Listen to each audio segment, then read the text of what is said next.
este perro ha percibido algún estímulo que le ha advertido de la inminente llegada de su dueño. Un ruido, el olor de la persona u otro estímulo ha desencadenado la respuesta del animal. Pero ¿cómo sabía el perro que tras ese estímulo aparecería su dueño? La respuesta que da la psicología la encontramos en el mecanismo de la asociación. El perro ha asociado el ruido con la aparición de su amo.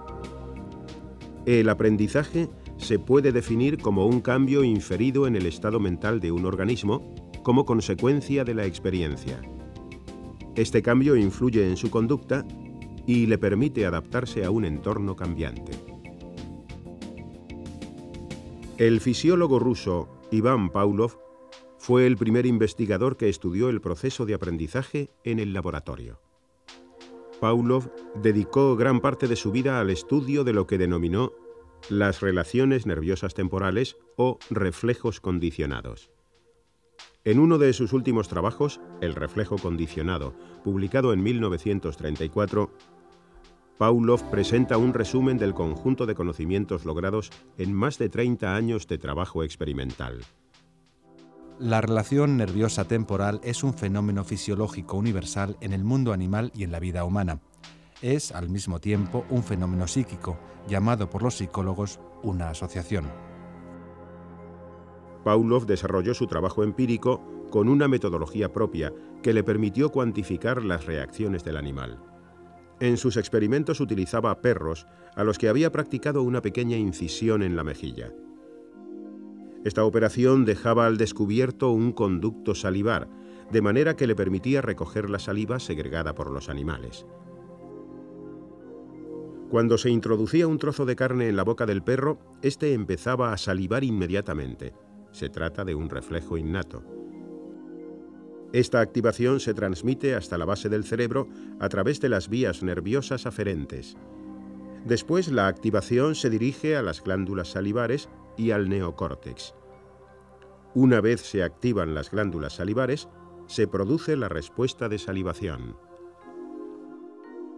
Para estudiar la capacidad de aprendizaje, Pavlov presentaba a sus animales un estímulo neutro que no provocaba la respuesta de salivación. Por ejemplo, la luz de la bombilla. Según Pavlov, cuando la luz incidía en las células receptoras de los ojos, éstas se activaban y transmitían la activación a un centro neurológico del neocórtex. Sin embargo, como no existe ninguna conexión nerviosa entre este centro y las glándulas salivares, no se produce la respuesta de salivación.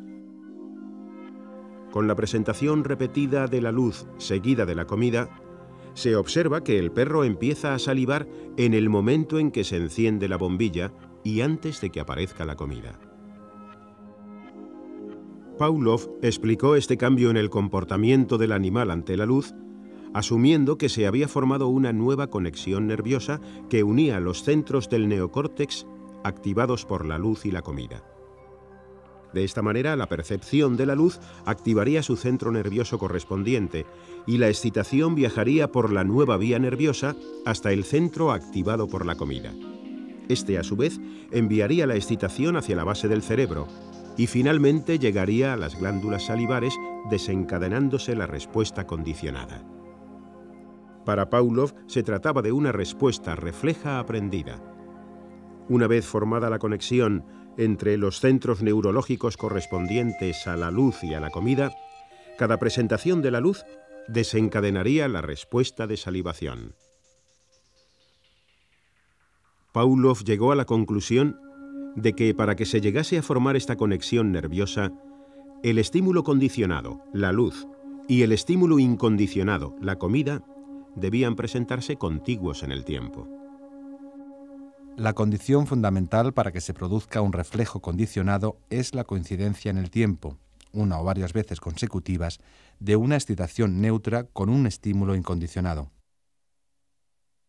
A finales de los años 60, una serie de datos experimentales aportados por el psicólogo norteamericano Robert Rescorla cuestionaron la interpretación pavloviana del comportamiento como proceso reflejo.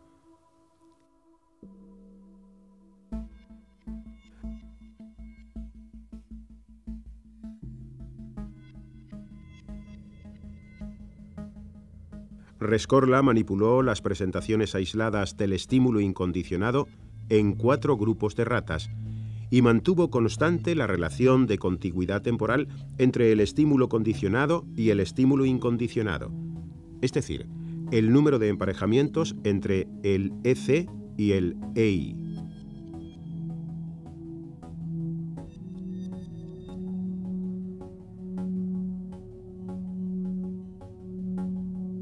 Cada sesión de condicionamiento duraba 60 minutos y se presentaban tonos de 2 minutos de duración como estímulos condicionados.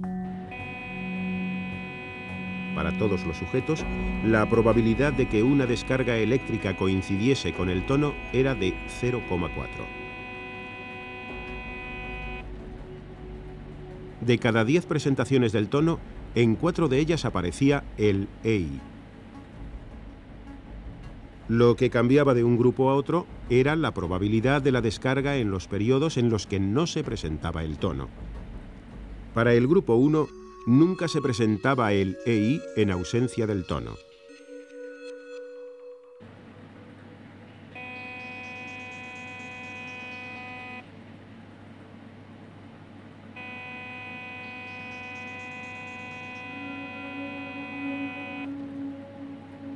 Para el grupo 2, se presentaba un EI por cada 10 periodos de 2 minutos sin tono.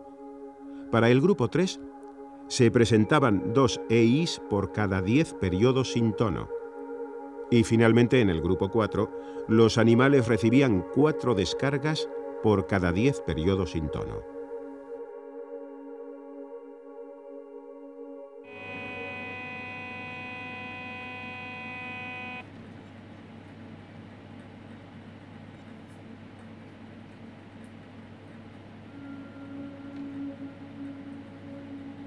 Lo que aprenden los organismos durante el condicionamiento es la relación que se establece entre el EC y el EI. Esta relación se conoce con el nombre de contingencia y se define como la diferencia entre la probabilidad de que el EI se presente asociado al EC menos la probabilidad de que el EI se presente en ausencia del EC. El concepto de contingencia permite cuantificar la eficacia con la que el EC permite predecir o anticipar el EI. Rescorla puso a prueba la hipótesis de que el resultado del condicionamiento debería explicarse en función de la relación de contingencia EC-EI. Pavlov lo hubiera hecho basándose solo en el número absoluto de emparejamientos contiguos EC-EI. De acuerdo con Rescorla, manteniendo constante la probabilidad del EI en presencia del EC, el nivel de condicionamiento disminuirá a medida que aumente la probabilidad de presentar el EI en ausencia del EC. Utilizó ratas como sujetos experimentales y realizó el experimento en una caja de Skinner con el paradigma de la respuesta emocional condicionada. Este procedimiento permite condicionar experimentalmente el miedo y cuantificar de forma indirecta esta respuesta emocional. Antes del experimento, todos los sujetos recibieron varias sesiones de entrenamiento en un programa de reforzamiento de intervalo variable, hasta conseguir en los 4 grupos una tasa de respuesta operante alta y estable.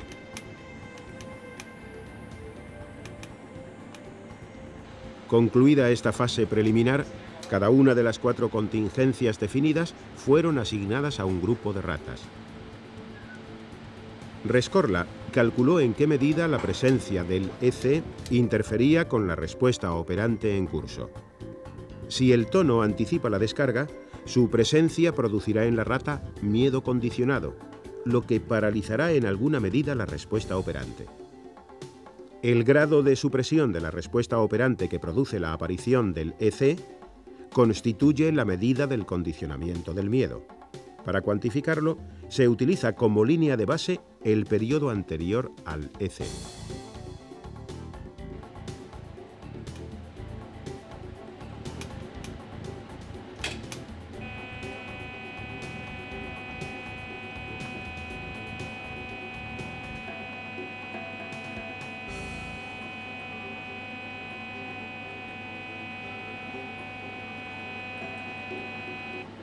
Rescorla observó una supresión prácticamente total de la respuesta en el grupo 1 y una supresión progresivamente menor cuanto mayor era la probabilidad del EI en ausencia del EC.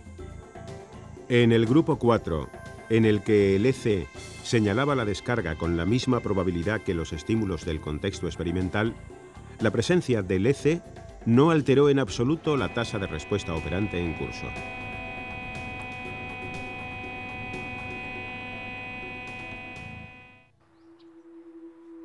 Rescorla sometió a control experimental situaciones formalmente semejantes a las que nos enfrentamos en nuestro entorno natural. Sistematizó en el concepto de contingencia la forma en que el organismo discrimina e integra de forma adaptativa estas relaciones.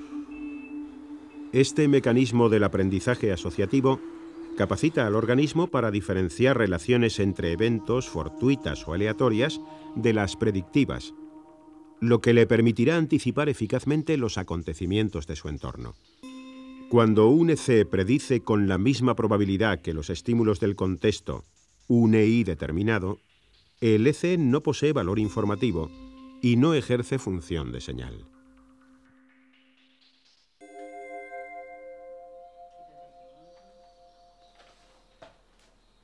La subida de temperatura corporal nos advierte sobre la necesidad de visitar al médico, descartadas circunstancias puntuales como haber realizado ejercicio físico. No adoptamos el mismo criterio ante un dolor de cabeza que responde con frecuencia a factores distintos de la enfermedad. El valor de señal de un estímulo en relación a otro es el resultado de comparar la probabilidad con que el primero permite anticipar el segundo, con la probabilidad de que el segundo sea señalado por otros estímulos. Sin embargo, con frecuencia, los estímulos que ejercen una función de señal no son simples. Generalmente agrupan dos o más elementos. El trabajo experimental de Kamin cuestionó la teoría de la contingencia como marco teórico explicativo de los fenómenos del condicionamiento con estímulos condicionados compuestos. El descubrimiento empírico de Kamin, el fenómeno conocido como bloqueo, produjo un enorme impacto sobre la comunidad científica. La línea de investigación que inició Kamin generó una intensa productividad en el trabajo empírico e inspiró nuevos enfoques teóricos del aprendizaje asociativo. El diseño estándar del experimento de Kamin para demostrar el efecto de bloqueo es relativamente simple. Consta de 2 grupos y 3 fases experimentales. Kamin utilizó también el procedimiento de la respuesta emocional condicionada con ratas como sujetos experimentales y calculó la razón de supresión como medida del condicionamiento. El grupo experimental recibió durante la primera fase de condicionamiento un entrenamiento en el que un estímulo, un ruido blanco, iba seguido de una descarga eléctrica. En la segunda fase, los animales recibieron como EC el mismo ruido utilizado durante la fase 1 más un estímulo nuevo, una luz. El EC compuesto se emparejó con el mismo EI, la descarga eléctrica. El grupo de control no recibió ningún entrenamiento durante la fase 1. Durante la fase 2 recibió exactamente el mismo entrenamiento que el grupo experimental, el EC compuesto emparejado con la descarga. Finalmente se presentó a los 2 grupos una fase de prueba en la que el estímulo luz del compuesto se presentaba cada cierto tiempo para evaluar su capacidad para suprimir la respuesta instrumental. Kamin encontró que las ratas del grupo experimental no habían aprendido la relación entre la luz y la descarga, mientras que los animales del grupo de control sí habían aprendido esta relación. El fenómeno del bloqueo planteaba un nuevo reto al principio de contigüidad temporal. En ambos grupos, el número de emparejamientos entre la luz y la descarga fue el mismo, y por lo tanto se esperaría el mismo nivel de condicionamiento. Además, el bloqueo supone también un reto para la teoría de la contingencia, puesto que la relación de contingencia entre la luz y la descarga es la misma en los 2 grupos. La explicación de Kamin al fenómeno del bloqueo consistió en asumir que para producirse el aprendizaje era necesario que el EI sorprendiera a los sujetos. Cuando aparece un EI no esperado en la situación experimental, se produce la asociación entre este EI y los ECs presentes en el momento de su aparición.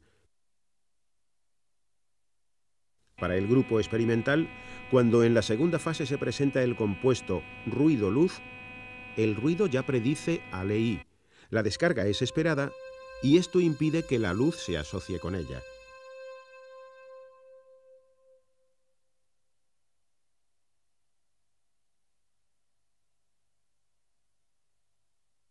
El bloqueo constituye un fenómeno fácilmente replicable. El propio Kamin realizó múltiples réplicas de sus experimentos. El efecto de bloqueo ha sido demostrado en distintas especies animales con distintos procedimientos experimentales. Veamos un ejemplo en el condicionamiento apetitivo. El bloqueo del automoldeamiento en palomas deprivadas de alimento.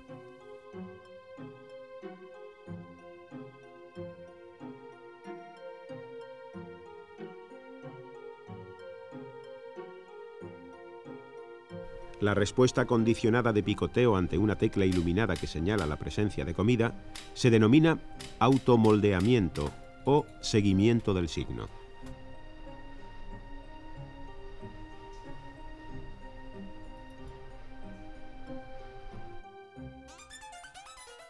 Ciertas conductas humanas presentan un claro paralelismo con este tipo de respuesta condicionada. Su función es seguir la pista de los estímulos que suministran información sobre la llegada de hechos importantes.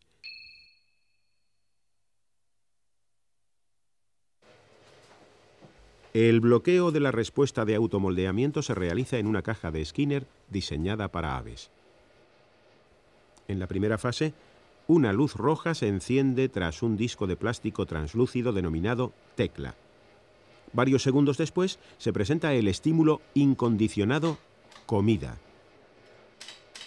Después de un número suficiente de emparejamientos, la paloma picotea la tecla cada vez que se ilumina en rojo, señalando la aparición de la comida. En la segunda fase del entrenamiento, una tecla se ilumina en color verde al mismo tiempo que la tecla roja.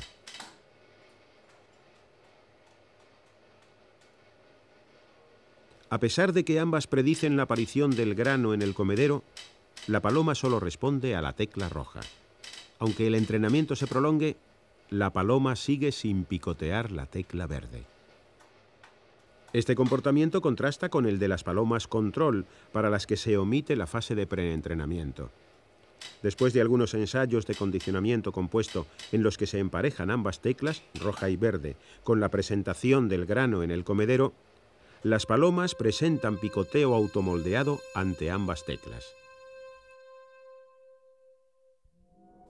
Según Kamin, podríamos afirmar que la asociación tecla verde comida solo se aprendió en el grupo de control en el que la presentación de la comida después de la iluminación de la tecla verde produjo sorpresa.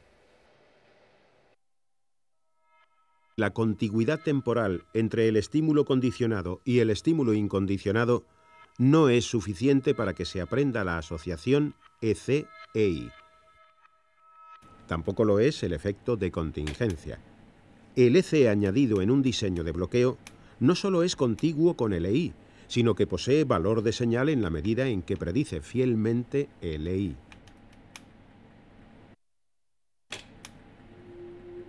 Kamin demostró que para que se produzca aprendizaje es necesario, además, que la consecuencia que anticipa el EC produzca sorpresa en el sujeto.